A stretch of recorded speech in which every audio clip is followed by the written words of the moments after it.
Hey, how's it going? It's December 2nd, 2022. This is your Daily Sweet Talk. Last time I talked about AI art, it wasn't really. I don't think people were really calling it that yet, were they? It was just like. It was a trend.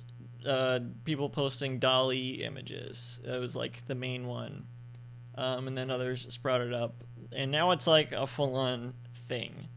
And I guess that was inevitable, but for a moment there it was just a trend. That's when I was talking about it, or on the tail end of that being a trend.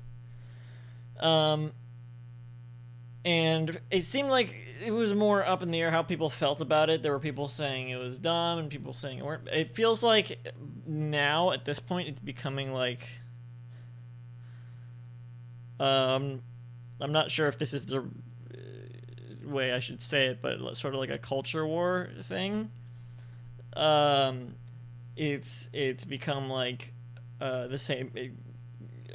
It put in the same sort of category as like NFTs, sort of to a lot of people. I don't say that as a whole, but in the same way that people think NFTs are. I don't think people think AI art as dumb as NFTs, but it's been adopted by a lot of the same people who are in NFTs, crypto bros, things like that.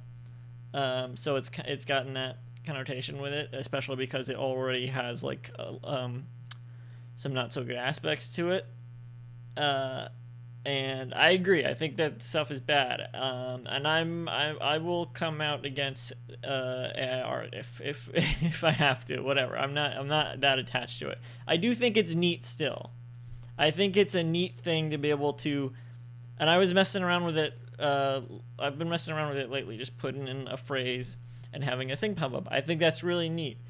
No, it's not a replacement for actual artists, and I think that's where it becomes really stupid. Is the crypto people who just put in prompts and pretend they're artists and post the AR all the time as if they're artists because they have to put in the right prompt.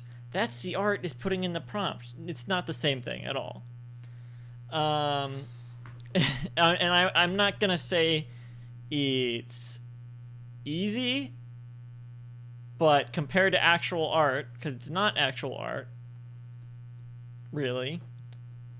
Compared to that, it is easy because it's taking other people's work and rearranging it until it's unrecognizable.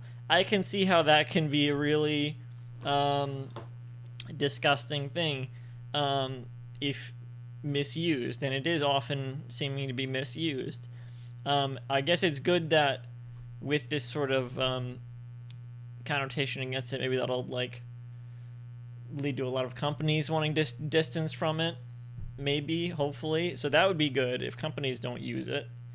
I think as a niche thing that people can just use as a tool sometimes, I think it has a lot of good possibilities. It, not to create art necessarily, but to help create art. To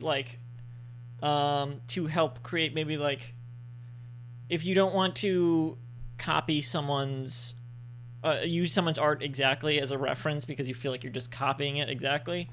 If you use the a prompt to get a completely new image and then use that as a model, that could be better. Or trace a model instead of tracing someone's actual art. You shouldn't trace someone's actual art anyway, but art is not just like you always just post a picture and it's like this is a thing I drew. That's not always what drawing is for. There's like multiple different scenarios. Like for example, for my stream thumbnails, I'll often like trace a character in a game to look like me for the stream thumbnail. I started doing that and now it's just become a thing I do. But there's not always a definite character to trace. Sometimes if I want to, I've been, or sometimes I need to put something out of a thumbnail, and these tools are useful for that. To help with stuff like that. It's not art really, but it helps for a tool for like background elements like that. So I've found it useful for that.